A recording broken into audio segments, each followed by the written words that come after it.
Hola, buenos días. Quiero decir primero que es un honor para mí estar nuevamente un año más aquí en las jornadas de administración local. Muchísimas gracias a Carlos por su invitación. Este año me ha tocado moderar una mesa muy interesante, como es la colaboración público-privada, y para intentar apoyar a las entidades locales. Los ponentes de hoy son muy interesantes, nos van a dar una perspectiva y nos van a contar su experiencia con la colaboración público-privada. Y bueno, voy a presentar a nuestro primer miembro de la mesa, que es Vicente Fajardo, director general de Global Omnium. Él lleva más de 28 años en el sector del agua y nos va a hacer una breve descripción de la situación del ciclo del agua. Adelante. Bueno, gracias a todos. Carlos, gracias por invitarme hoy a venir aquí. Bien, yo os quisiera hablar, escuchando antes a Joan, yo creo que hay que siempre escuchar un poco, ¿no? Y entonces, ¿qué os diría yo? Yo no sé por lo que un alcalde quiere que le recuerden, pero ¿pensáis por lo que no os gustaría que os recordasen? Y seguramente si pensáis, pues yo vengo a hablar de agua, claro, no es muy difícil, ¿no? Es que nunca dejéis al municipio sin agua, ¿vale? Entonces, eso sí que nadie os va a agradecer que tengáis agua, pero sí que podéis tener un problema si no tenéis agua, ¿vale? Entonces, es un verdadero problema. Entonces, hay que desmitificar un poco el tema del agua. El agua tiene un verdadero problema en el sector de variabilidad del recurso en cantidad, en calidad y un cambio climático que nos afecta en gran medida. Es un recurso básico. No sé si os imagináis qué haríais vosotros hoy sin agua. Imaginaros un día hoy sin agua, desde que os habéis levantado hasta que os acostéis. Pues es difícil, ¿no? Entonces yo creo que tenemos que hacerlo todo, ¿no? Y entonces, escuchando también a Joan, ¿qué diría en un minuto? Porque los que venimos aquí hablamos mucho y tal, ¿no? Entonces, yo un minuto lo que os diría y os pediría a todos es, la gente en España por lo general hace un buen uso del agua a nivel doméstico, ¿no? Pero yo creo que el problema que tenemos que dar es un sector súper técnico que incluso en la pandemia ha pasado desapercibida, estaba una cantidad de gente ahí trabajando para darnos agua y para depurarla y demás. El problema es que nunca comunicamos al ciudadano lo que hacemos y mucha gente se piensa que abro el grifo y sale el agua y el agua se va y aparece en el río. Pero realmente hay un mundo muy grande detrás, ¿no? Entonces, ¿qué os pediría yo? Hay una gran demagogia con el precio, voy a hablar rápidamente del precio para quitar el tema del precio, y yo lo que os pediría es, hay que marcar un objetivo en cada municipio, no a corto plazo sino a medio y largo, de reducir las pérdidas.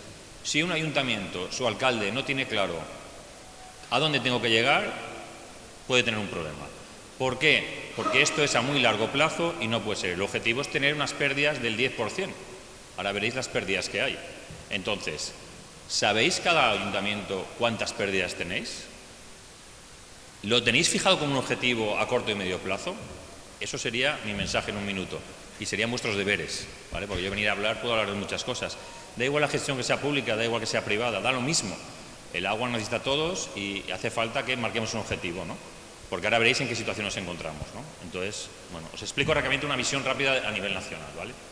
Si esto va, que no va. ¿Me la pasas tú si...? Bueno, en principio yo os voy a dar una visión a nivel nacional. Yo soy miembro de la EAS. La EAS es una asociación en la que estamos todos los públicos y privados nacional e intentamos hacer un foro de conocimiento para que todos aprendamos, ¿no? ¿Por qué? Porque si no sería imposible llegar al reto demográfico, ¿no? Al final las grandes empresas como nosotros tenemos muchas soluciones, hay muchas empresas como nosotros, pero sería imposible llegar al reto del municipio pequeño. Hay un gran déficit de inversión en el sector, enorme, muy grande. Y lo que nos ha permitido la tecnología, que ha llegado a todos, a nuestra casa y al agua, ha sido que mantenernos durante estos años, ¿vale?, en una situación de mantener los rendimientos gracias a la tecnología. Pero ¿qué pasa? Cada vez tenemos tecnología en instalaciones más viejas, que funcionan 24 horas, 365 días, con lo cual hay que ir con cuidado. Esto es una visión global. Mucha gente no entiende la factura del agua, son complicadas, no son fáciles. Pero esto sería todo lo que suele llevar una factura del agua. No solo abrir el grifo que salva el agua, sino que también tiene que llegar al río limpia, ¿vale? Esto es una encuesta a nivel nacional, aproximadamente el 80% de la población en España. Hay 1.600 setups, que son depuradoras, 248.000 kilómetros de red de distribución, 29.000 depósitos, 189.000 kilómetros de resaneamiento, 2.000 depuradoras. Y, curiosamente, una de las cosas que pasan, que hay que mejorar, evidentemente, es que solo se reutiliza un 8% del agua a nivel nacional. Es decir, tenemos que, como municipio, reducir las pérdidas, pero también que tenemos que reutilizar más agua. El problema es que en España se reutiliza mucha agua, sobre todo en el Levante, pero en el resto de España no. Parece muy bajo el 8% respecto al agua, ¿no? Esto es lo que es toda la factura del agua. No solo que me salga el agua del grifo, sino que me sale el agua del grifo. Yo incorporo un montón de cosas en mi casa, por mi actividad. Hay que depurarlas, tiene que llegar a la depuradora y tiene que llegar luego al río. Eso es lo que se paga con la factura del agua, ¿vale? Entonces, ¿en qué precios estamos en el agua? ¿Ves? Eso es el agua de uso doméstico, de ciclo integral de agua en que se usa, prácticamente es doméstico, el 67%. Y de aquí el consumo, 130 litros habitante día, es la media que utilizamos todos. Realmente la gente hace un uso racional. Y el precio, si veis, es 2 euros metro cúbico, 2,10 euros metro cúbico. Con 2 euros tienes 1.000 litros en tu casa, que abres el grifo, con un control sanitario exquisito, y esa agua, con todo lo que tú incorpores, tiene que llegar a unas depuradoras, depurarla y salir al río. 2 euros, 1.000 litros. ¿Eso es caro? ¿Es barato? Pues bueno, cada uno... ¿Vale? Si queremos ver el precio a nivel de europeo, la media europea la veis ahí y España está en la media baja. Esto es una tabla que está en dólares, pero bueno, estamos alrededor de 2 euros. Si veis, ya las nuevas políticas ya empiezan a meter ya costes por saneamiento de agua de lluvia. El agua de lluvia cada vez es más importante. Tenemos cada vez más inundaciones con el cambio climático. Cada vez los municipios tienen más problemas. Esto hay que afrontarlo, ¿vale? Porque el patito feo siempre es el alcantarillado. Pues con el alcantarillado, cuando viene un agua de lluvia y una trompa, pues lo pasa generalmente muy mal, ¿no? Y ya empezamos a hacer grandes inversiones aquí. A nivel mundial pues se distorsiona más, pero bueno, estamos en un precio muy bajo. Y es verdad porque el agua, bueno, la gente hay que tener consciente, esta es la evolución del precio del agua. Desde el año 2015 lo que ha evolucionado el precio del euro metro cúbico en España. 2 euros, es que es muy poco. Al final, este sector tiene que hacer un ejercicio, el precio en la Comunidad Valenciana está intervenido por la Generalitat Valenciana. Es decir, cuando un ayuntamiento pide una revisión de precio, la Generalitat Valenciana lo compara con otros municipios similares y mira a ver si es correcto o no es correcto. Si no es correcto, no lo autoriza, y si es correcto, lo autoriza. Por lo tanto, el precio no es el problema. Y además no se puede comparar un municipio con otro por la red que tenga, por la captación, por la antigüedad y por demás. Con lo cual, el problema no es el precio, ¿vale? Este es el problema. Esto es una fuga, ojalá todas las fugas fuesen así, sobre todo si no las tengo yo. ¿Vale? Pero no es así. Es una fuga que se ve muy fácil, ¿vale? Es muy bien, pero el problema es que las fugas, la gran mayoría, no se ven. Esas son las difíciles. Esto es a nivel de España. El ANR es muy técnico, es el agua no registrada. Tus pérdidas. ¿Qué pérdidas tenéis en vuestro municipio? Da igual que seáis alcalde, concejal o ciudadano. ¿Qué pérdidas tenéis? No el precio, ¿qué pérdidas? En España se pierde un 23% de cada 100 litros que se meten. Tú metes 100 litros, el 23 lo tiras. ¿Os imagináis coger una botella de vino y tirar un 23% cuando he pagado por una botella un dineral? No tiene sentido. Imaginaos que el objetivo es un 10%. Eso quiere decir que si tenemos 4.300 hectómetros cúbicos a nivel nacional, llegar al objetivo del 10% en España sería llegar a tener un ahorro de unos 50 y pico hectómetros cúbicos, que dice mucha agua, ¿vale? Esa tubería que veis ahí en un jardín es lo que pasa bajo los municipios, ¿vale? Esto lo saqué de la provincia de Valencia a través de la Diputación y claro, lo que yo digo que la media en España es un 23%, en la provincia de Valencia hay medias que son el 18% en municipios, hay otros que están en el 82%, pero la media es un 56%. Quiere decir que el 40% del agua que inyectamos en nuestras redes se pierde. Esto es un verdadero problema. Cada uno tiene que hacer sus deberes, pero yo creo que aquí tenemos que tratar mucho. Al final, ¿cómo ayudamos? Esto lo ayuda la tecnología. La tecnología es muy importante. ¿Por qué? Los contadores antes los leíamos un contador lo leía cada 3 meses. Ahora los contadores de telelectura tenemos 24 lecturas diarias. Gracias a la tecnología y al software, yo lo que hago es que miro diariamente cómo se evoluciona el agua que yo inyecto en la red con el agua que sumo los contadores. Y eso con software y con muchos datos. Nosotros tenemos 800.000 contadores en telelectura. Yo recibía antes 5 millones de datos al año y ahora recibo 19 millones de datos al día. ¿Vale? Con esa información la procesamos toda y buscamos fugas. La primera es una fuga de la red, ves que hay una diferencia entre el verde y el azul. La segunda es una fuga interior, puede ser de todo tipo. y la tercera es un fraude. En función de técnicamente lo que se diferencia de la gráfica azul y verde, nosotros vamos viéndolo. Por eso ahora os podemos avisar de que, oye, tenéis una fuga, o de si tenemos un fraude, lo podemos buscar. Eso nos está ayudando la tecnología, ¿no? Esto es la inversión. ¿Cuál es el problema que hay? Trabajamos 24 horas, 365 días. El problema que hay es que se tendría que renovar un 2% de las redes de abastecimiento y de saneamiento y solo se renueva en España un 0,2% anual en abastecimiento y un 0,4% en saneamiento. Quiere decir que cada vez tenemos tuberías más viejas que siguen funcionando y cada vez tenemos menos dinero. Con lo cual la tecnología lo que nos va a ayudar es a ver qué tuberías hay que cambiar, no porque sean más viejas o menos viejas, sino porque estén en peor estado, ¿no? Esto es un poco la idea que yo os quería transmitir, de que por qué es importante, porque la situación del sector del agua todo el mundo hablamos de agua cuando hay sequía, que realmente cuando hay que hablar de agua es cuando no hay sequía, porque nuestros periodos son muy largos y son muy complicados. Entonces yo creo que por eso es muy importante la colaboración público-privada, para poder llegar a que todos los municipios podamos trabajar conjuntamente, ya sea a través de las empresas privadas, con las diputaciones, como queramos, pero marcándonos un objetivo claro, ¿vale? Nada más.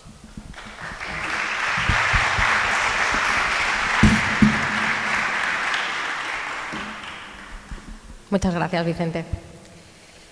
Pues damos paso ahora a José María Egea, jefe del Departamento de Servicios de GIRSA. Hola, buenos días. Yo os voy a comentar un poquito lo que es la importancia de la colaboración público-privada en la materia de gestión de residuos y su tratamiento. A ver, voy a hacer lo que es una imagen de la situación pasada, de dónde viene esta relación y la que nos espera en un futuro. Antiguamente, digamos que sobre los años 90, la Generalitat, viendo la dificultad que tenía en la planificación y en la gestión de los residuos, digamos que dividió los 540 municipios de la provincia de Valencia en 11 planes zonales. Los planes zonales, al fin y al cabo, son como si fueran marcos de gestión donde agrupan comarcas, las cuales tienen que autogestionarse sus propias basuras. Estos planes zonales tienen un consorcio, que está conglomerado por los municipios que lo componen, y un ente privado, una empresa privada, que es la que lo gestiona. Es decir, desde el año 97, que es donde se pone en marcha estos planes zonales, ya existe una relación público-privada en la materia de gestión de residuos. Históricamente, si nos venimos hacia atrás, hasta la situación actual, siempre han habido una serie de dificultades o quejas que han venido quejándose los municipios, y con razón, y los principales retos a los cuales han venido los municipios es que ha habido una falta de transparencia respecto a los entes privados que gestionaban estas instalaciones y principalmente que los intereses eran contrapuestos. Las empresas privadas tiraban más hacia la maximización de beneficios y los entes privados los entes públicos lo que querían era pagar por lo que realmente se ejecuta o se gestiona. Entonces, digamos que históricamente siempre ha habido cierta opacidad y siempre ha habido muchas quejas y dificultades en este tipo de relación en la materia de gestión de residuos. Oportunidades. Los ayuntamientos en todo este tiempo han tenido acceso a una financiación que por ellos mismos no hubieran podido tener, a una mejora de la eficiencia de los procesos, es decir, estos proyectos de gestión han sido adjudicados a través de licitaciones abiertas, las cuales han optimizado que las empresas privadas sean más eficientes con objeto de ofrecer mejores resultados que otras competidoras. Y luego también acceso a proyectos de innovación que de manera unilateral los ayuntamientos no hubieran podido tener acceso, igual que campañas de concienciación. Ahora mismo creo que la importancia de la relación entre los entes públicos y los privados, y más ahora con la nueva ley de residuos, que creo que muchos de vosotros ahora mismo estaréis preocupados o estaréis viendo cómo imponerlo, que es que la directiva marco de la Unión Europea del 2008, que luego se transpone en la del 2018, que ahora el gobierno impone que los ayuntamientos tienen que cobrar el 100% del servicio de recogida, transporte y tratamiento de los residuos a los ciudadanos, va a conllevar un incremento bastante desproporcionado a los ciudadanos. Los ayuntamientos, digamos, que soportaban el 30-40% de los servicios, el coste lo soportaban los ayuntamientos y solo recaía sobre el ciudadano el resto. Ahora íntegramente tiene que estar soportado por los vecinos. Entonces, hay una moratoria que hasta el 10 de abril del 2025 tenéis tiempo para cambiar las ordenanzas y que el impuesto recaiga 100% sobre el ciudadano. Esto necesariamente va a conllevar un incremento de los impuestos. Y paralelamente, los vecinos que sienten cada vez pago más, ¿para qué voy a reciclar si cada vez me están subiendo los impuestos? Entonces, a nivel local tenéis una problemática que tenéis que ver cómo la abordáis. Hay ayuntamientos que están intentando bonificar con el IBI, pero digamos que en materia de residuos ya pasa de ser potestativo a ser obligatorio que los costes de recogida, transporte y eliminación recaigan íntegramente el 100% sobre el ciudadano. Ese reto que supone que podéis ahora mismo potenciar la colaboración público-privada obteniendo o accediendo a proyectos de innovación que minimicen la fracción de residuos que vayan a planta. Nosotros, por ejemplo, en la empresa en la que estamos trabajando, estamos desarrollando proyectos de innovación que minimizan la fracción que va a planta. Consecuentemente, como te cobran por tonelada que entra en planta, si minimizas esa fracción, disminuirás el impuesto al ciudadano, porque estás repercutiendo menos residuos y estás tratando en planta menos residuos. Entonces, ahora un compañero mío va a explicaros un poco lo que es el proyecto que estamos desarrollando de aprovechamiento de la fracción FORS y ver las oportunidades que tenéis con la colaboración con las empresas privadas a nivel local, sobre todo con el objeto de minimizar los impuestos. Hola. Bueno, yo soy Pedro López, yo soy el responsable del Departamento de Medio Ambiente de GIRSA y soy el responsable también de los proyectos de investigación y desarrollo que llevamos a cabo en la empresa. Su departamento es el que detecta los problemas que pueden tener los ayuntamientos y los problemas que se pueden originar en el contexto de la gestión de los residuos, y nosotros intentamos darles solución aplicables a los municipios en los que trabajamos. ¿Cuál es el ejemplo que queremos poner? Pues la detección del problema fue la presencia de la fracción orgánica de recogida selectiva obligatoria hace un par de años y que poco a poco se está implantando en todos los municipios. Esta fracción orgánica, su gestión va a suponer un coste, como ha dicho José, importante y que vais a tener que repercutir a los ciudadanos. Un intento de solución de minimizar este coste es este proyecto que os voy a contar. No solo detectamos que sobra FORS y que hay que tratarla, sino que además la agricultura está sufriendo una desconexión entre la agricultura y la ganadería. Antes se utilizaba el estiércol como abono natural de proximidad, y el mismo estiércol que generaba cada municipio lo podía utilizar en la agricultura. Ahora, al desconectarse la ganadería de la agricultura, se ha tenido que recurrir solo a la fertilización mineral.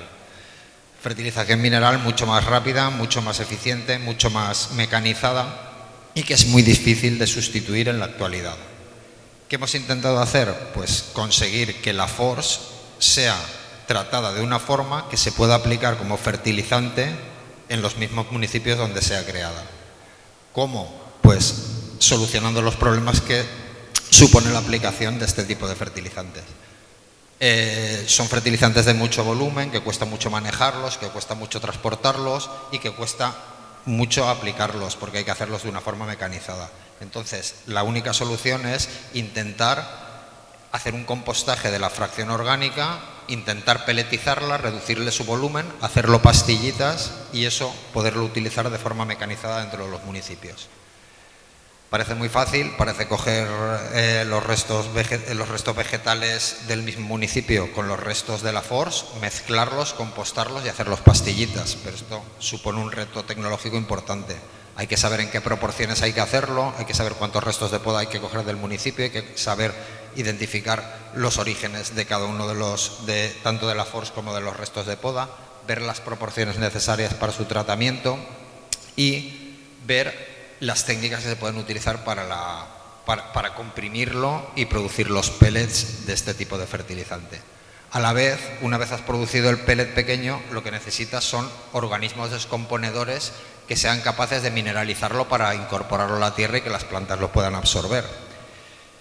Una vez se ha pelletizado, el proceso de peletización hace que se higienice completamente el producto y entonces pierde cualquier rastro de bacterias descomponedoras. Estas bacterias descomponedoras hay que incorporarlas de nuevo al fertilizante. ¿Qué tipo de bacterias descomponedoras hay que utilizar? Pues ya que estamos hablando de una reincorporación de la masa bacteriana, lo que hemos hecho es seleccionar de 50 ecotipos diferentes de la Comunidad Valenciana 50 tipos de suelos para extraerles sus bacterias. De sus bacterias hemos obtenido 16 millones de bacterias diferentes, de las cuales, como curiosidad, 6 de ellas no las había identificado nunca nadie. Estas bacterias se han probado con los usos que nosotros queremos hacer, en el uso de la descomposición de la fracción orgánica, las hemos probado en el uso de la fertilización de cultivos y se han seleccionado las más apropiadas, las que mejor funcionaban.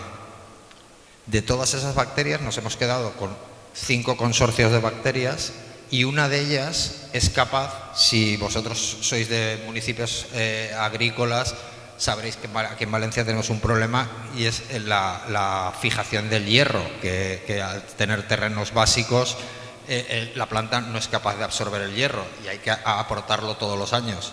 Pues una de estas bacterias, de forma natural, coge el hierro, lo transforma de una forma, lo metaboliza de una forma que lo deja en una forma asimilable para la planta. De forma natural, de forma para siempre y de forma con un coste que puede ser un 90% más barato que el actual. O sea que se ha hecho una selección de bacterias muy específica para la agricultura valenciana. Además, esas bacterias, al ser propias de la zona, no tienen el problema de la incompatibilidad climática, de suelos, de climas y tal, que pueden tener bacterias externas al meterlas dentro de estos ecosistemas.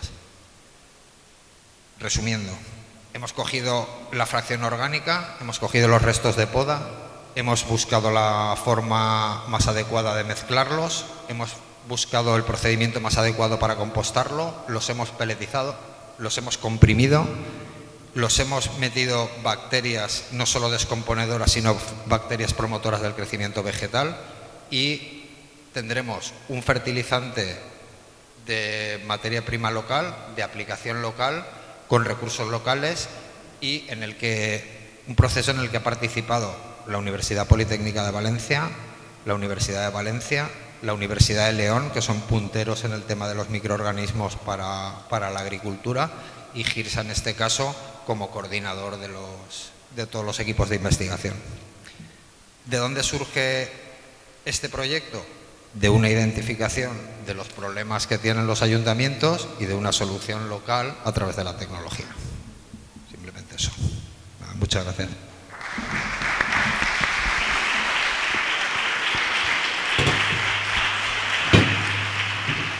Muchas gracias, Pedro. Bueno, pues vamos a dar ahora paso a Albert Gibernau, doctor en Economía y director general de la Fundación Civismo, actualmente profesor de la Universidad Francisco Vitoria. Adelante, Albert. Muchísimas gracias, Raquel. Raquel se ha preparado mucho la moderación de esta mesa. De hecho, hace una semana ya me estaba llamando y preguntando y qué iba a explicar y algunas historias, con lo cual, muchas gracias, Raquel, por tu trabajo moderando esta... Ay, perdón, Regina, perdón. Yo no me voy a levantar, tengo un defecto, cuando doy clases me muevo muchísimo y si me muevo muchísimo tengo el riesgo de enrollarme. Así que voy a ser muy telegráfico y voy a tratar de explicaros la colaboración público-privada como una relación sentimental o una relación de amor, que al final es lo que será, y ya me diréis si cumple las expectativas o no. ¿Qué es la colaboración público-privada? En esencia es donde tú no llegas, llego yo. Donde no llega la administración local puede llegar el sector privado, y donde llega el sector privado a veces puede no llegar la administración local. No es un invento, contra lo que se suele decir comúnmente, que es un invento del capitalismo o un invento de Ayuso, un invento de no se sabe quién. No.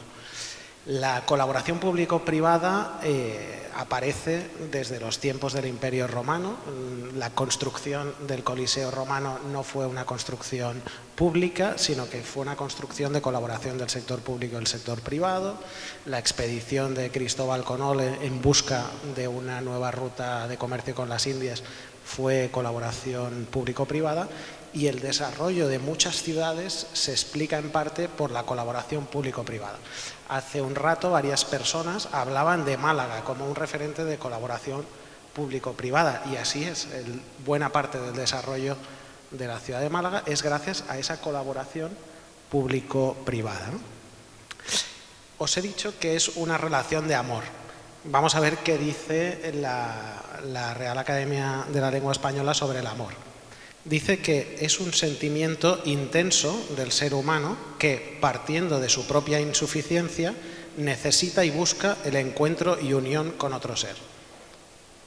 La segunda definición dice: es un sentimiento hacia otra persona que naturalmente nos atrae y que, procurando reciprocidad en el deseo de unión, nos completa, alegra y da energía para convivir, comunicarnos y crear.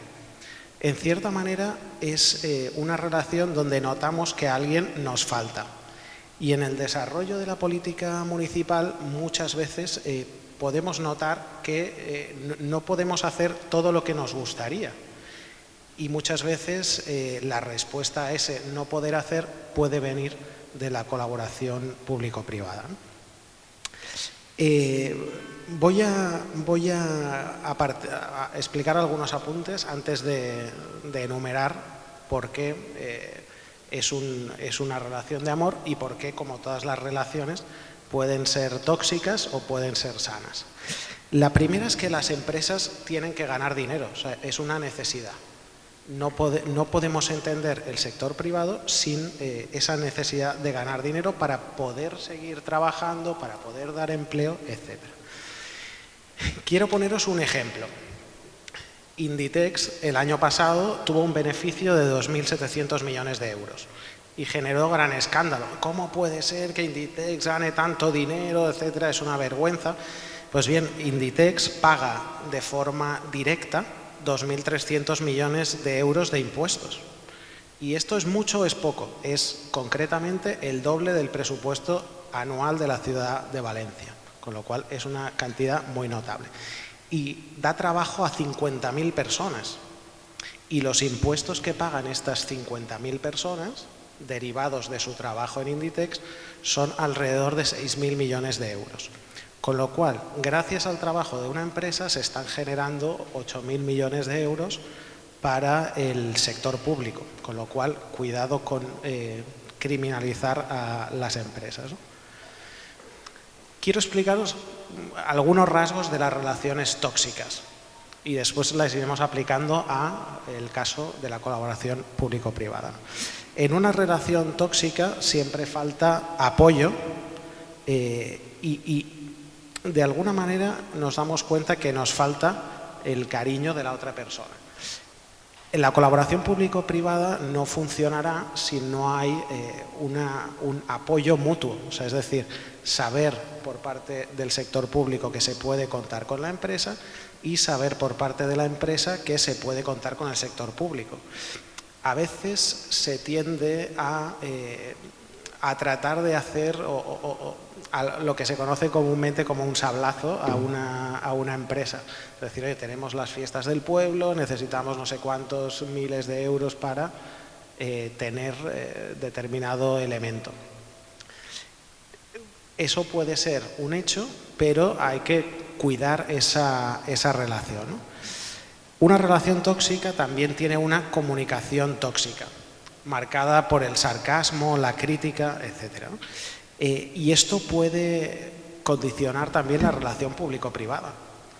Algunas licitaciones públicas no se presentan a empresas precisamente por esa relación tóxica. Una relación tóxica también tiene envidia, celos, comportamientos controladores, resentimiento. Y esto a veces puede darse en el sector público y en el sector privado. Tener una mochila de afrentas que de alguna manera frenen esa posible colaboración.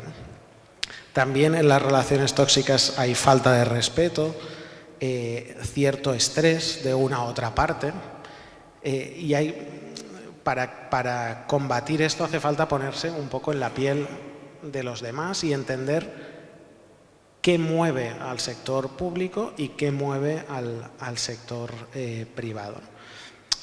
Otra característica de una relación tóxica es ignorar las necesidades, de alguna manera incidir en las pérdidas o en lo que está robando una sociedad de recursos públicos, y en cierta manera uno cuando está en esas relaciones tóxicas lo que espera es un cambio. Por otro lado, una relación sana ¿en qué se caracteriza? Y esto es lo que debemos centrarnos en la relación con el sector privado, con el sector público, ¿no? Primero, que se animan y se apoyan mutuamente. Si no hay un apoyo y un animarse mutuamente, es muy difícil que salgan proyectos adelante.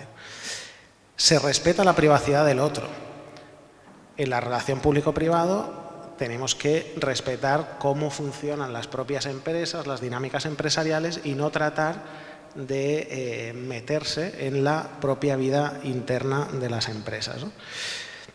Explicar las divergencias con madurez, pasárselo bien resolviendo problemas, dar feedback con cierta sinceridad, o sea, no quedarse las cosas, etcétera, que esto a veces en la colaboración público-privada se enquistan problemas de años anteriores porque precisamente no se han hablado a tiempo, ¿no?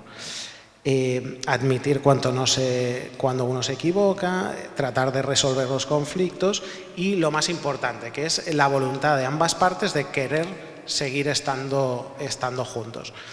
Y voy a concluir con tres ideas, ¿no?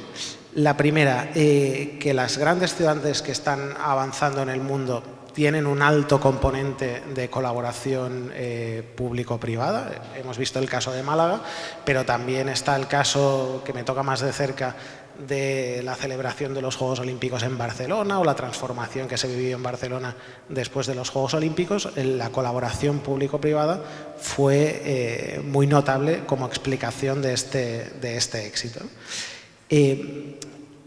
Y otra idea con la que también quiero acabar es que a veces una de las mejores colaboraciones del sector público y del sector privado es dejar hacer, o sea, dejar que el sector privado pueda hacer avanzar la sociedad en algunos ámbitos. Y quiero poner un ejemplo de la ciudad de Valencia. Hace unos meses tuve la oportunidad de estar con la alcaldesa de Valencia y me explicó un caso concreto que me pareció muy interesante y que no le cuesta dinero al ayuntamiento. Y es que unos estudiantes de la Universidad Politécnica estaban desarrollando un sistema para la limpieza de arena de una forma automatizada que podía traer un ahorro de coste notable en la limpieza de playas. Y lo que pedían no era dinero público, lo que pedían era que les dejasen probar en la arena su nuevo sistema, y efectivamente les dejaron probar el nuevo sistema. Esto puede traer un avance, no está suponiendo un coste para la administración local, y sin embargo sí que puede ser un ahorro o puede ser un beneficio para los ciudadanos. Y a nivel de toma de decisiones, uno de los elementos de divergencia entre el sector público y el sector privado puede ser el tiempo. O sea, es decir, a veces los ritmos no se acoplan en el ámbito público y en el ámbito privado. Y hay que tener en cuenta que las empresas necesitan, o uno de los elementos con los que toman decisiones, además de a nivel presupuestario, es el tiempo con el que dedican a hacer determinadas labores. Y a nivel público, el tiempo es un coste. Y voy a acabar con un ejemplo de Barcelona. Tuve la oportunidad de participar en la elaboración y el asesoramiento de políticas públicas en mi ciudad. y me di cuenta que en 8 años prácticamente no se había construido vivienda pública. Y esto es porque cada año que se licitaban proyectos quedaban desiertos. Ninguna empresa se planteaba participar en esos concursos. Y uno puede pensar, bueno, el dinero se ha ahorrado el ayuntamiento, pero es que han perdido 8 años en los que se podía haber construido y haber mitigado en parte el problema de la vivienda en Barcelona. Y nada más, me quedo aquí con esta primera intervención y muchísimas gracias por estar aquí. No sé, se lo contaba a Carlos, que de hecho cada vez que me lo encuentro en Madrid lleva a Benavites en la cabeza y en el corazón, pero es maravilloso que estéis aquí un viernes. La filosofía, el amor a la sabiduría nació cuando las personas se empezaron a poder parar a contemplar el mundo que les rodeaba y pensar hacia dónde ir, el porqué de las cosas. Vosotros lo estáis haciendo aquí hoy y os animo a que estos periodos de reflexión los podáis seguir manteniendo para poder pararnos, dejar pues, el Twitter, el WhatsApp y todas estas cosas y poder pensar a medio o largo plazo qué es lo que podemos hacer por nuestros ciudadanos, que al final es el servicio público lo que nos mueve a todos a estar aquí. Muchísimas gracias.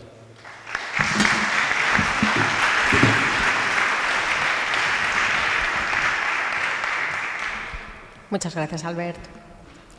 A ver, bueno, ahora podemos abrir, si queréis preguntar algo a los que han intervenido, a los miembros de la mesa, y si no, pues iniciamos nosotros el debate, como prefiráis vosotros. ¿Alguna pregunta? Vale.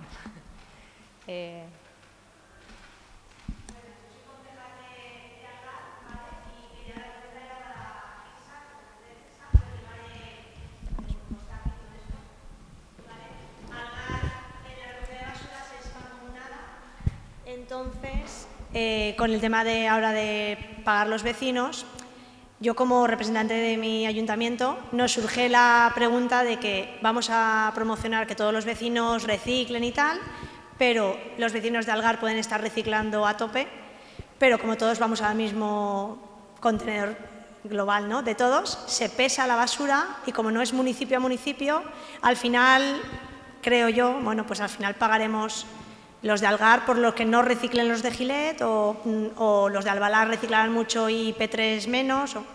¿Vale? Entonces, no sé si lo que se está planteando es para cada municipio o no. O sea, el tema de la recogida del orgánico o lo de reutilizar. A ver, la obligación de recoger la fracción orgánica es a nivel estatal.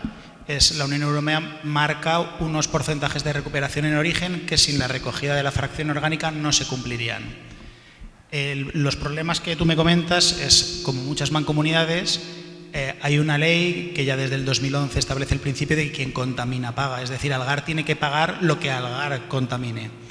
Pero ya ahora mismo, con las tecnologías que hay, con las aplicaciones tecnológicas, existen todos los camiones, y eso en las licitaciones, o podéis obligar a la empresa contratista, introduzcan elementos de control y pesaje. Es decir, hay tanto plataformas de control que te indican el peso en tiempo real y la ubicación del camión.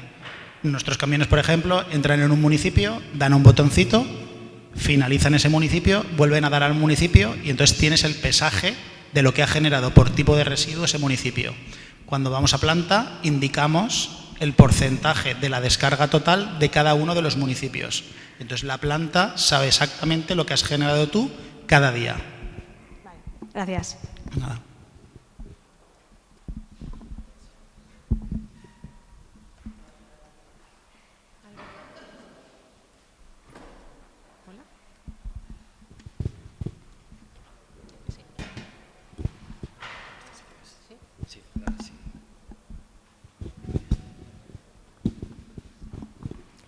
¿Alguna pregunta más? ¿Sí? Hay varios. Sí, pues... Sí. ¿Quién es? Sí, yo soy Manuel, de un municipio de Valencia, de Museros. Estoy en la oposición, pero sí que es verdad que nosotros desde la oposición estamos llamando a la concienciación por el reciclaje. Es decir, con esta imposición de la tasa que se va a poner en los municipios, por la ley circular, que bueno, tiene un debate muy largo, claro, la sensación que se le queda al ciudadano es, si ahora tengo que pagar, que reciclen ellos. Yo lo voy a tirar todo al mismo. Entonces, claro, eso nos está horrorizando, incluso lo estamos diciendo en plenos, en eventos y tal, intentando concienciar a la gente. Eso ligado a que los distintos puntos que se establecen en los ayuntamientos de tipo información sobre reciclaje, información sobre residuos, clasificación y tal, no tienen la afluencia o no logran el engagement, el contacto con el ciudadano al final. No sé cómo puede acabar esto, es decir, ¿qué perspectiva tenéis desde GIRSA en este sentido? A ver, nosotros lo que nos damos cuenta es, una cosa es el legislador y otra cosa es la realidad a nivel o la visión de la ciudadanía. Lo que sí que tenemos claro es que hay mucho desconocimiento sobre el reciclaje, ¿vale? A día de hoy llevamos más de 25 años con los contenedores azules y amarillos, que es papel, cartón y envase ligero, y a día de hoy mucha gente el de envases ligeros lo confunde con el plástico. Entonces te dejan sillas, te dejan tuberías de riego. La gente que coge una silla y la lleva a un punto de reciclaje y deja ahí una silla, piensa que lo está haciendo bien. Y eso realmente es un impropio sobre el reciclaje. Eso cuando va a planta lo imputan como impropio y entonces más que ir a favor va en contra. Entonces, ahora más que tener una educación ambiental con un conocimiento que se tiene que hacer desde muy jóvenes, te introducen un nuevo contenedor, la gente está un poco perdida. Y luego, sí que es cierto que con el paso del tiempo el coste de vida ha subido. Entonces, si tú antes destinabas 10 toneladas a instalación de tratamiento y la tonelada te costaba 100 euros, ahora destinas 8, pero cada tonelada vale 130. Entonces, aun destinando menos toneladas a planta de tratamiento, habiendo hecho mejores procesos de selección en origen, el ciudadano paga más. Entonces, sobre el ciudadano lo que recae es, no, es que cada vez reciclo más y cada vez pago más. Por lo tanto, ¿para qué? Pero se tendría que cambiar la concepción, es, si no lo hubieras hecho, aún así pagarías más, porque ahora mismo estás pagando menos de lo que deberías de pagar. Es decir, antes pues la luz o los salarios mínimos, el salario, el coste de vida, todo ha subido mucho. Ya no hay almuerzos a 5 euros, ni menús a 9 euros. Entonces, igual, la luz, los procesos, el transporte, todo ha subido y, consecuentemente, también los procesos de reciclaje y el coste asociado al tratamiento de residuos. Entonces, hay que transmitir que pagan menos de lo que en proporción pagarían si no reciclasen. Y, sobre todo, mucha campaña ambiental para que lo hagan bien, porque la gente lo intenta hacer bien, pero luego... cuando va a planta la fracción, por ejemplo, la fracción orgánica, en los contenedores marrones se lleva más de un 20% de impropios, se trata como fracción resto. Es decir, estás separando en origen, pero en planta te van a cobrar lo mismo. La fracción orgánica, si la separas en origen, luego tiene un aprovechamiento como compost para campo, como su producto. Entonces, digamos que la fracción resto te cuesta 100 euros tratarla y la fracción orgánica, como tienes un subproducto, 50. Cuanto más separes, menos le costará al ciudadano. Pero si lo hacen mal, esa fracción orgánica va a costar como la de resto y aparte vas a duplicar los costes de recogida en origen, porque estás recogiendo el resto y la orgánica. Entonces, si antes recogías 5 veces, que solo recogías resto, ahora recoges 5 resto, 3 orgánica. Las empresas privadas te cobran más. Y encima el tratamiento te cuesta lo mismo porque no lo están haciendo bien. Entonces, por un lado es concienciar, educar, y luego por otro lado también es desde la perspectiva de estás pagando menos de lo que deberías de pagar en proporción, pero porque todo ha subido.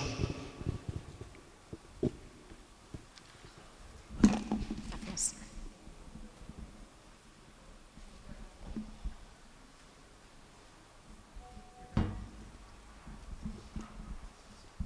Buenos días. Yo, a colación de lo que han dicho mis compañeros, vamos a ver, llevamos bastantes años intentando concienciar a la ciudadanía y nos damos cuenta que seguimos...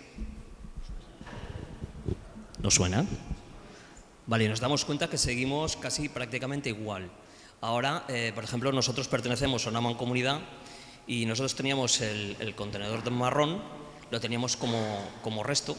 Ahora nos lo cambian, es orgánica, ya esto lo denunció la mancomunidad hace muchos años, no pasa nada, no, sí que pasa, porque tú has quitado los contenedores y ahora la gente sigue dejando las bolsas donde estaban los contenedores, aunque esté a 50 metros el contenedor, lo siguen dejando allí.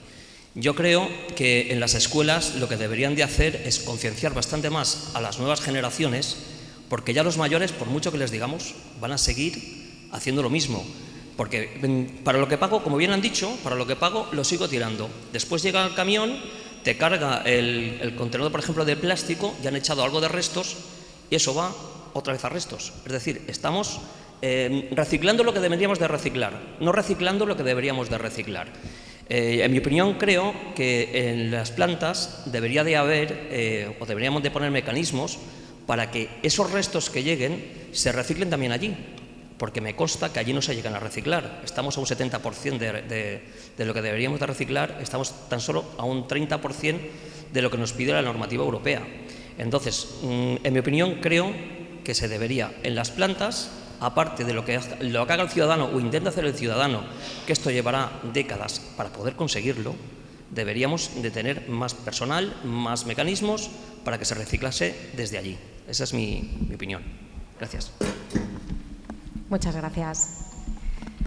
Al hilo de lo que comentabas, yo sí que quiero decir que las nuevas generaciones, los más pequeñitos, yo creo que sí que están concienciados con el cambio climático. Sí, los pequeñitos sí. Lo que pasa es que hay una generación intermedia que todavía no está. Entonces, yo creo que sí que en las escuelas se está fomentando. Hay alguien que me hace así todo el rato con la cabeza porque tendrá hijos y es que se les ve que ellos quieren reciclar, están muy preocupados por el cambio climático y me vas a contestar. Sí, lo que estás diciendo sí, están más concienciados los pequeños, pero a ver, verdaderamente el corcho, ¿dónde lo deberíamos de tirar? ¿Vale? Ya. ¿Dónde lo deberíamos de tirar? Lo sabemos, si hago la pregunta muchos no me van a contestar. Él. Él sí, pero mucha gente de la que estemos aquí no, es decir, nos falta muchísima información de dónde va cada cosa. Por ejemplo, en mi municipio estamos pensando poner cada cosa dónde va, porque tú ahora quitas un embalaje, el cartón va al cartón, pero el corcho, ¿dónde lo tiras? ¿Al plástico? ¿No? Yo entiendo que ahora me contestas. Al gris, ¿no? Al gris, ¿no? Al resto. Yo cuando no sé dónde poner algo, lo pongo en el gris. Pues por eso lo que quiero decir es que falta mucha concienciación y estamos aún muy verdes en ese tema. A ver, por aquí.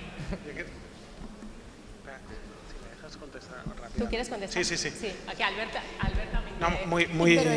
muy rápidamente quiero aprovechar este caso de la recogida de residuos para hablar de dos prácticas que son de colaboración público-privada, una que creo positiva y una negativa, ¿no? La negativa es la del Ayuntamiento de Barcelona, donde se aprovechó la recogida de residuos para introducir en el recibo del agua el canon de residuos y se asume que la familia que tiene varios hijos y consume más agua recicla menos. Con lo cual, eso es un problema donde no hay colaboración público-privada, sino que al final el sector público impone que a la empresa de aguas deba recaudar ese tributo y que además se haga de una forma en la que no guarda relación con lo que se busca en la directiva europea, que es que quien recicla más pague menos, ¿no? Esa sería una mala política. En cambio, en algunas regiones de Alemania, para solucionar esta distinción entre diferentes tipos de residuo, lo que hace la propia concesionaria es instalar una serie de aparatos donde la gente recicla y recibe un dinero por ese correcto reciclaje. O sea, es decir, y es la propia concesionaria, o sea, es decir, eso no le cuesta o no tiene un coste para el ciudadano.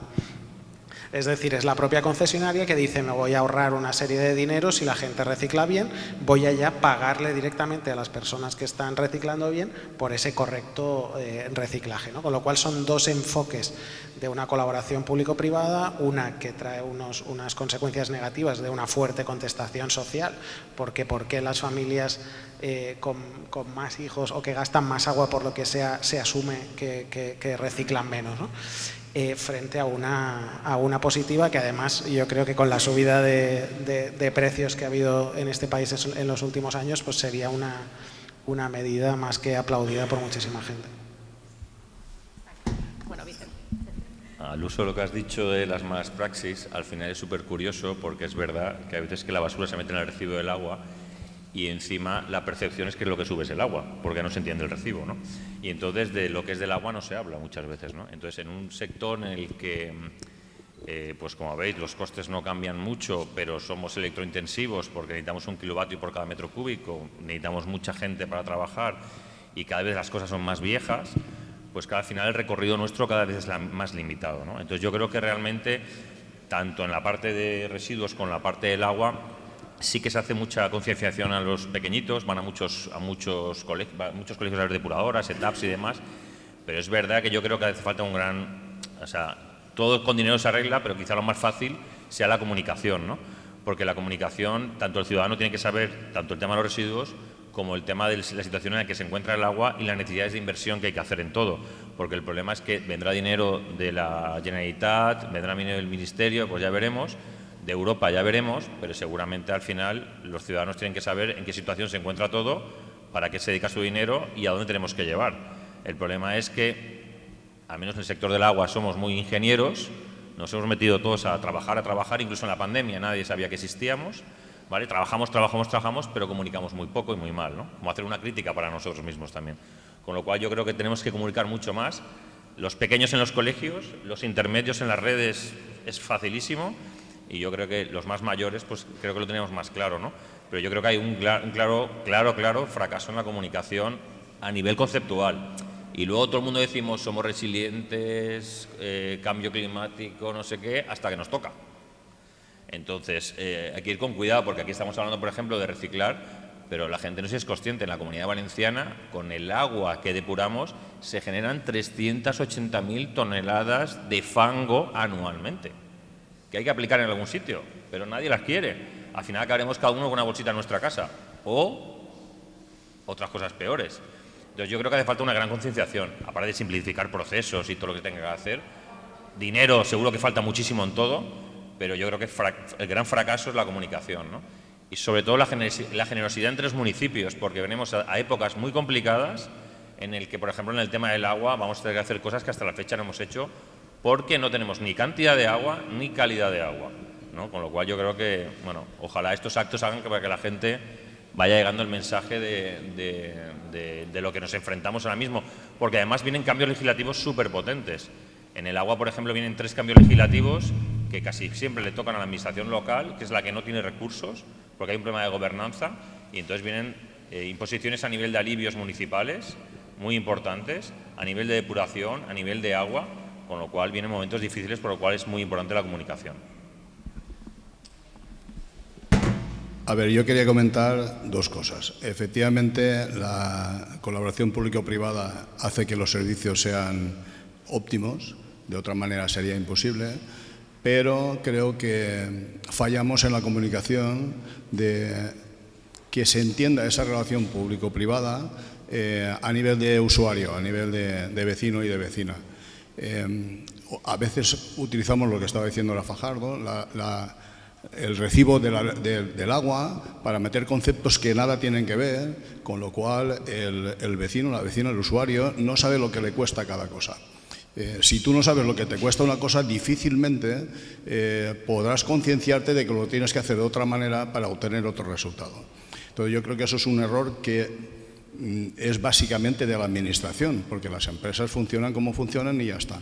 Pero la administración no somos capaces de hacer llegar esa información de forma detallada, de forma consecuente al usuario, y es algo que creo que deberíamos de mejorar.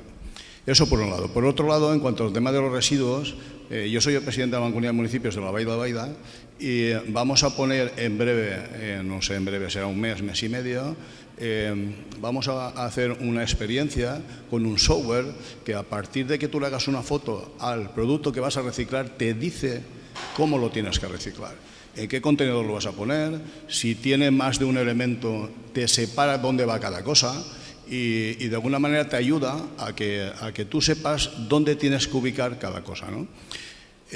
A mí me parece interesante porque efectivamente la cuestión que planteaba el compañero y que nosotros no hemos sabido resolver, pues la tendremos resuelta haciéndole una foto al artículo que tú vas a reciclar.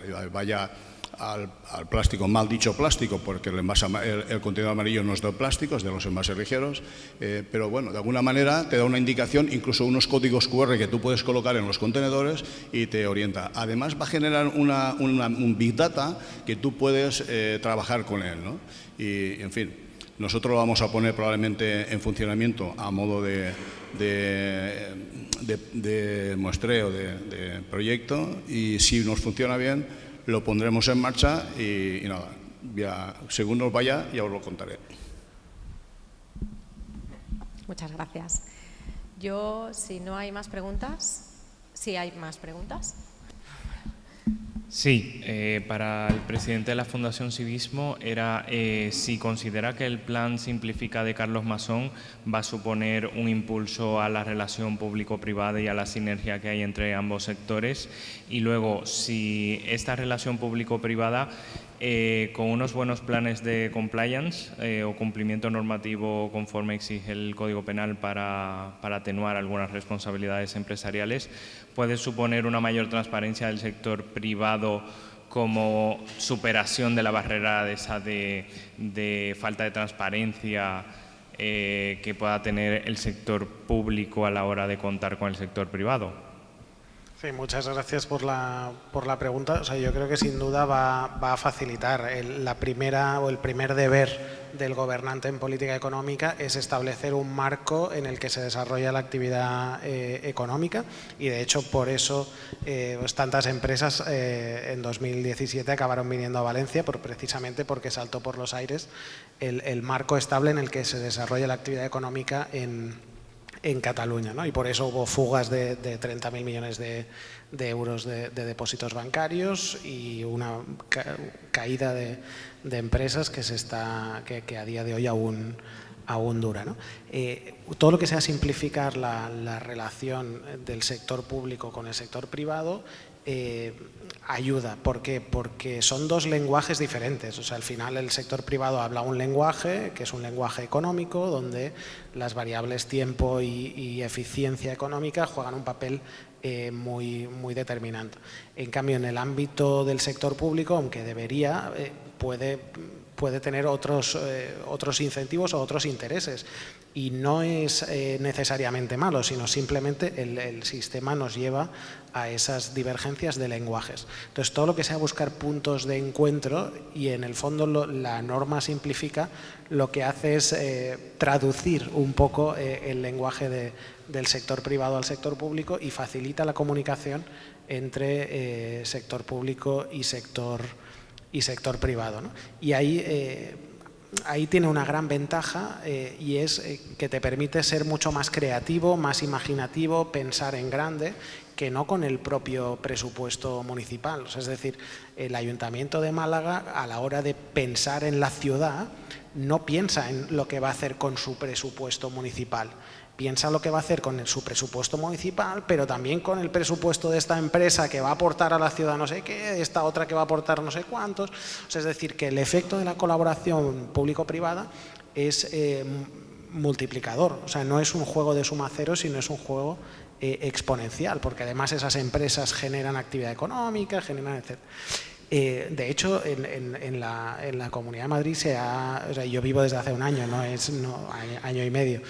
No es algo que haya vivido ahí siempre, pero sí que noto que hay un dinamismo económico que hace que sea una de las regiones de España con una menor presión fiscal, y que por la paradoja de la propia actividad económica, haya crecido mucho la recaudación en la propia comunidad, porque ha crecido mucho la actividad económica. Y en la medida en que tú generas polos de dinamismo económico, bajando o facilitando la actividad económica, quiero poneros un ejemplo muy rápido, que es Irlanda. Irlanda hace 20 años era de los países más pobres de Europa, hoy es de los más ricos de Europa. ¿Cómo lo hizo? Facilitando la actividad económica y bajando tributos, simplificando la regulación, etc. O sea, es un proceso que funciona. La simplificación administrativa, la reducción de la carga tributaria, porque en el fondo garantiza o se lo pone fácil a las personas que generan empleo. Probablemente si las empresas tuvieran una menor carga fiscal o por ejemplo los trabajadores viéramos o se nos pagase a nosotros todo el sueldo y las cotizaciones sociales las pagásemos nosotros, seguramente seríamos más cuidadosos con el gasto público que hace la administración estatal, autonómica, etcétera, y seríamos mucho más exigentes a la hora de rendir cuentas con ese gasto. En la Fundación tenemos un análisis, y con esto acabo, que se llama Día de la Liberación Fiscal, que es el día en el que los ciudadanos de las diferentes comunidades autónomas dejan de trabajar para cubrir su factura fiscal, todos sus impuestos que generan con el trabajo, las cotizaciones, el IRPF que pagan todo el año, el IVA que pagan cada vez que consumen. Y esta fecha se ha desplazado en los últimos años muchísimo. La de este año era el 31 de julio. O sea, es decir, estamos trabajando hasta el 31 de julio solo para pagar impuestos. Hace 12 años que empezamos a hacer este estudio, el Día de la Liberación Fiscal era el 12 de mayo. Es decir, un mes y medio más que dedicamos de nuestra actividad económica a pagar impuestos. Y porque muchos no los vemos, pero derivan de nuestro trabajo. O sea, las cotizaciones sociales, si yo no trabajo, no se genera ese tributo.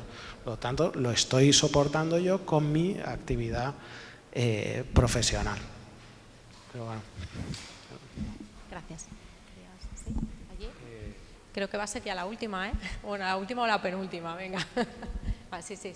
Estaba adelante, pero bueno, no pasa nada. Pásale.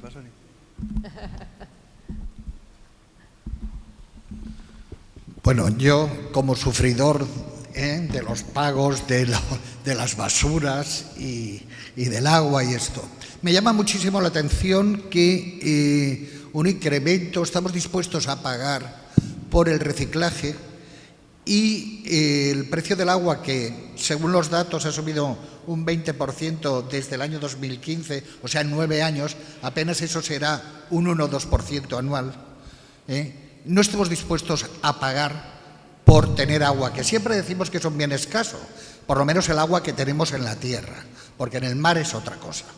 Entonces, considero que para una pérdida del 50% de media, creo que ha sido eso, ¿no? Un 50% tenemos de pérdida en las canalizaciones y en las tuberías de llevar el agua. Eso se necesita hacer inversiones fuertes. Y las inversiones solamente se hacen cuando hay beneficios. Y esos beneficios significa que el precio del agua tiene que ser más caro de lo que tenemos. Estoy totalmente de acuerdo en subir el precio del agua si nosotros queremos mantener esto. ¿Medida impopular? Sí, pero necesaria. Eso. Y eso me viene relacionado con, tenemos agua de la que viene de la tierra, del agua del mar, las desaladoras. ¿Funcionan las desaladoras? ¿Son necesarias? ¿Qué opinan ustedes sobre las desaladoras? Bueno, a ver, el precio del agua. El problema que tiene el precio del agua es la transparencia. Y voy a explicar por qué esto. En clave política, las legislaturas son 4 años. El primer año viene mal, el segundo es el bueno y quizá el tercero, el cuarto ya es malo. Vamos mal.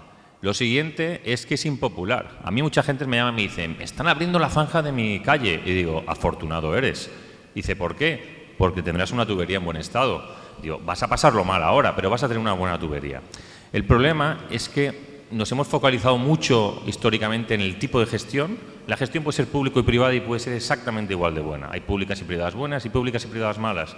Nos hemos fijado en el precio no ha subido ni el IPC.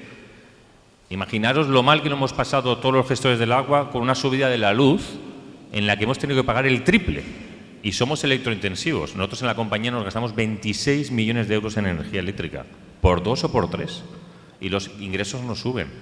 El problema es que en Galicia, por ejemplo, sorprendentemente, tienen mucha agua, ¿no? Muchísima agua. Pues han legislado una cosa, y es que los municipios que no lleguen al rendimiento del 80%, un rendimiento del 80%, quiere decir que hay unas pérdidas del 20%, se les penaliza. En Galicia. Tenemos que pensar que en Valencia sí que tenemos más infraestructuras, pero tenemos sequía. A los municipios hay que darles tiempo, hay que darles una legislatura, 2 legislaturas, hay que ayudarles. Pero es verdad que los ayuntamientos habría un buen ejercicio, y yo creo que nosotros lo peleamos mucho, en que se publicase en transparencia, hablamos del rendimiento como lo más llamativo, hay más cosas, pero quizá para el ciudadano es más fácil las pérdidas, ¿no? ¿Qué pérdidas tienes? Si fuese público, para la parte política, tanto el que gobierna como está en oposición, no se plantearían tanta guerra con el agua, con la subida del precio. Si yo tengo claro que todos mis ciudadanos saben que tengo un rendimiento del 50%, es decir, que el 50% lo estoy tirando, una subida del agua la gente lo entenderá. Y además, cuando lo explicas a pequeña escala, nosotros en algunos ayuntamientos, por una subida de 1 euro en la factura, 1 euro, no se sube, porque es impopular. Entiendo que es mejor asfaltar, poner parques, jardines, y el agua conlleva problemas, pero tenemos que atacar el problema del agua, que es decirte, el precio no es caro. Otra cosa es el recibo del agua, pero el agua no es cara y tenemos más. Pero lo peor no es eso, es que tenemos poca cantidad, la calidad la tenemos complicada y entonces tenemos que aprovechar todos los recursos, desaladoras o no desaladoras. Pero todo el mundo tiene que hacer sus deberes. Si hay desaladoras, hay que utilizarlas. Al final son más caras, sí, pero ¿qué pasará cuando no haya agua? Pues habrá que utilizarlas. Habrá que utilizar las desaladoras, habrá que utilizar los pozos, habrá que hacer cualquier cosa. Y cada uno lo suyo. En nuestra casa, usar bien el agua, los ayuntamientos, hacer una buena gestión de las redes, reutilizar más el agua con los regantes. Reutilizamos en España el 8% del agua. Esto no puede ser. Entonces, el problema es que necesitamos, aparte de comunicar mucho a los ciudadanos a lo que vamos, mucha transparencia en el agua. Si al final un ayuntamiento, digo la Diputación, digo la Generalitat, salís en todos los municipios con las pérdidas que tiene cada uno, para el alcalde sería más fácil llevar un pleno y decir, señores, esta es la situación, somos sostenibles, resilientes, circulares, todo lo que decimos que somos o no lo somos. ¿Quién se negaría a invertir en el agua? Explicando bien para qué se va a hacer, que es un problema de comunicación. Nadie se negaría, pero los alcaldes muchas veces tienen problemas de llevar subidas al municipio porque luego, con las redes que hay, se destrozan. El problema es que necesitamos un pacto político y además de la gobernanza que hay que arreglarla, porque al final casi todo le toca a la administración local, que tiene pocos medios. Pero al final, tú le das a un municipio 5, 6, 7, 8 años, pero tienes que ser consciente de que debe de mejorar su rendimiento. Si no llegas al 80%, no te doy subvenciones. O, si no mejoras tu rendimiento en un 5% o en un 2%, no te doy subvenciones. Es que no puede ser. Ahora mismo la Diputación ha hecho un plan 24-27, plan de inversión, en el que ha hecho una cosa muy buena, pero que yo creo que no va a tener gran efecto, por desgracia para nosotros, es que el mínimo hay que gastárselo en el agua, un 10%. No hay máximo. Dentro de unos años nos podemos sentar aquí y veremos cuántos realmente se ha gastado en el agua. ¿Vale? Por ejemplo, la Diputación ha hecho un gran ejercicio. Oye, tenemos un verdadero problema. Los datos que han salido de ahí son de la Diputación de Valencia. La media es un 56% del rendimiento, quiere decirte que se pierde un 45%. Pero hay municipios que tienen un rendimiento del 18%, pierden el 80% del agua. Entonces, yo creo que, jolín, la Diputación ahora mismo ha puesto, yo creo que un plan a largo plazo, mínimo el 10, no hay máximo. Y llegará un momento que se legislará sobre las pérdidas. Galicia ya lo hace, lo podéis ver, está publicado. Esto es como todo el palo y la zanahoria. Lo que no se puede permitir es a un ayuntamiento darle todas las responsabilidades y decirle que lo cumpla mañana. Eso no puede ser. Hay que darle tiempo y que busque ayudas. Pero necesitamos transparencia. Muchas veces la transparencia se habla de las empresas privadas. No son transparentes. Si nosotros tenemos todos los datos, los podemos dar. Pero yo creo que el ciudadano no debe dejar de menos hablar del precio, sino decir, vale, ¿cuántas pérdidas tiene mi municipio? Vamos a hablar de agua. Eso es lo que estamos esperando todos. Muchas gracias. Tenemos ya que parar. Ya me está diciendo el señor alcalde que tenemos que cortar. Bueno, muchísimas gracias a todos. Ha sido muy interesante y bueno, esperamos vernos al próximo año. Y nada, muchísimas gracias.